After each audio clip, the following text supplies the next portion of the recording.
Salut à tous, bienvenue dans cette nouvelle vidéo de Autour des salles obscures. Alors cette fois-ci, eh bien, on va faire une petite vidéo rapide sur le palmarès des Oscars 2024. Alors pourquoi? Parce que bien pour une fois, eh bien, je me reconnais complètement dans ce palmarès. J'avoue que je suis très content que des films que j'ai appréciés aient été récompensés et que d'autres films que j'ai modérément appréciés, c'est qu'à de le dire, ne l'aient pas été. Alors je trouve que ce cru 2024 eh bien, marque le retour en force du cinéma, du vrai cinéma. Avec Oppenheimer qui a obtenu donc 7 Oscars, donc meilleur film, meilleur réalisateur, meilleur montage, meilleure photo, meilleure musique, meilleur acteur pour Cillian Murphy, meilleur acteur d'un second rôle pour Robert Downey Jr. Voilà, donc un triomphe total qui suit le triomphe commercial de ce film qui a rapporté pas loin d'1 milliard de dollars de recettes sur la planète et qui va peut-être le dépasser car le film va sortir au Japon. Voilà, donc il était temps enfin qu'un vrai film de cinéma soit récompensé. Ça faisait un bout de temps que c'était pas arrivé. Alors l'an dernier, j'avais été extrêmement déçu de voir un truc, je m'excuse de ce terme, mais comme Everything, Everywhere ou Everything All at Once, je sais plus dans quel ordre ça se dit, qui avait triomphé aux Oscars. Alors franchement, moi je l'avais vu, j'avais été assez stupéfait de voir qu'une bouillie pareille puisse remporter autant d'Oscars, quoi, voilà. Très content également pour l'Oscar pour Le Garçon et le Héron. Très très beau film d'animation, j'en ai fait une chronique sur cette chaîne. Alors il a été aux dépens de Across the Spider-Verse. Alors il y a les fans de ce film donc d'animation avec Spider-Man qui sont scandalisés en disant oui c'est un vol, ceci, c'est cela. En fait non, moi je pense déjà le premier Into the Spider-Verse a obtenu l'Oscar en 2019. Donc il y a plus d'effets de surprise qui jouent. Et puis d'autre part, très honnêtement, quand on parle de films, Le Garçon et le Héron lui est supérieur sur pas mal de points. Et puis pour clore ce débat, les gens qui disent oui mais on a donné l'Oscar à Miyazaki pour l'ensemble de sa carrière, pas tout à fait, parce qu'en 2001 ou 2002, je ne sais plus exactement, il avait déjà obtenu l'Oscar pour Le Voyage de Chihiro. Donc c'est pas un Oscar de récompense, c'est vraiment l'Académie a estimé voilà, que le film était supérieur, et puis c'est tout. Mérité également pour les effets visuels pour Godzilla Minus One. Alors je ferai une vidéo de ce film que j'ai pu voir il n'y a pas longtemps. Là je pense que ce qui a joué c'est le prix, on sait que le film a coûté 15 millions de dollars, mais les effets visuels sont franchement à la hauteur de n'importe quel blockbuster américain. Dans 95% des cas, il y a quelques scènes qui peuvent poser problème, mais ça, c'est pas un souci. Donc, je suis très très content. Après, j'avoue que j'aurais bien aimé que The Creator l'emporte, parce que j'ai vu il n'y a pas longtemps The Creator, et j'ai été soufflé par la beauté de ses visuels, par l'histoire. Enfin, c'est un très très très très bon film. Je ferai une vidéo de rattrapage dessus.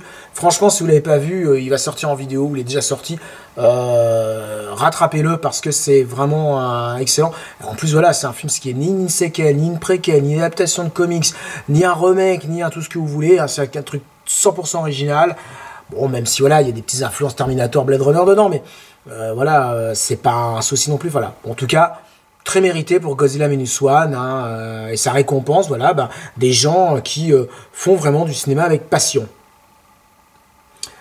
Alors, concernant Emma Stone, j'ai pas vu Pauvre créature, donc je ne serais pas capable de dire si elle mérite l'Oscar ou pas, notamment face à Lily Gladstone, qui était la grande favorite pour son rôle dans Killer of the Flower Moon. D'ailleurs, ce film est reparti bredouille à des Oscars. Bon, c'est pas la première fois que ça va avec un Scorsese. Donc, voilà. Mais bon, moi j'adore Emma Stone. Je l'ai trouvé fantastique dans La La Land, je l'ai trouvé fantastique dans les Spider-Man, dans un tas de films, dans Cruella aussi, je trouve qu'elle est vraiment excellente. Donc voilà, donc je pense que bon, l'Oscar est sans doute mérité. Maintenant, si vous avez vu le film, dites-moi-le en commentaire. Voilà. Par contre, bon, j'avoue que je suis pas mécontent de voir qu'elle a tenu une chute, n'a obtenu que celui du meilleur scénario, et encore, j'ai du mal à comprendre, moi, toute la hype qu'il y a autour de ce film, j'en ai parlé dans la vidéo précédente.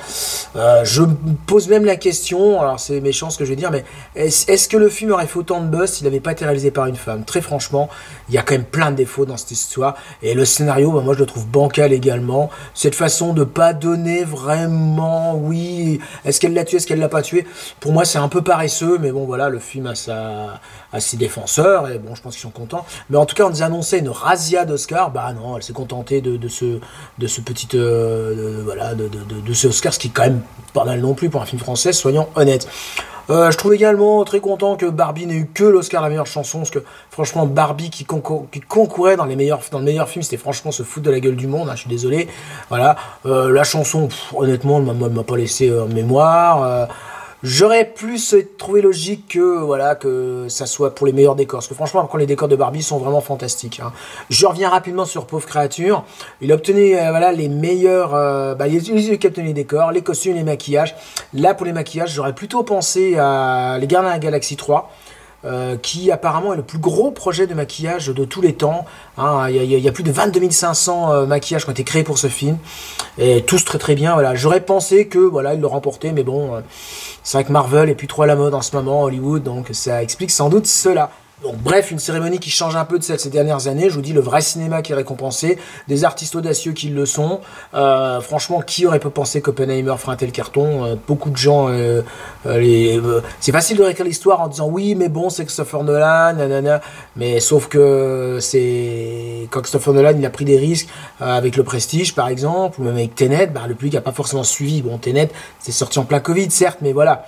Donc je pense qu'il faut raison garder, hein, et cette cérémonie, tu as une très belle cérémonie, bon, on a eu droit évidemment à quelques gags un peu idiots, ça j'ai un peu de mal avec ça, voilà, et puis ça nous change vraiment nos Césars pitoyables, bon j'ai pas fait vidéo dessus parce que vraiment la cérémonie c'est un grand n'importe quoi, la pauvre Judith Godrèche qu'on met en plein milieu de la cérémonie alors qu'elle a des choses vraiment fortes à dire, c'est à la fin qu'elle aurait dû intervenir pour bien marquer les esprits, et quand je vois qu'un film justement, Le Consentement, qui est totalement dans l'esprit de ce que dénonce Judith Godrèche, n'a même pas été... Je sais même pas s'il a été nominé, récompensé.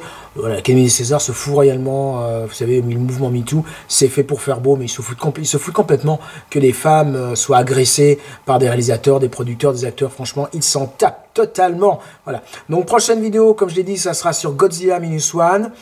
Dune 2 également, hein, que j'ai pu voir il y a 2 jours. J'ai énormément apprécié, même si comment ça s'appelle, les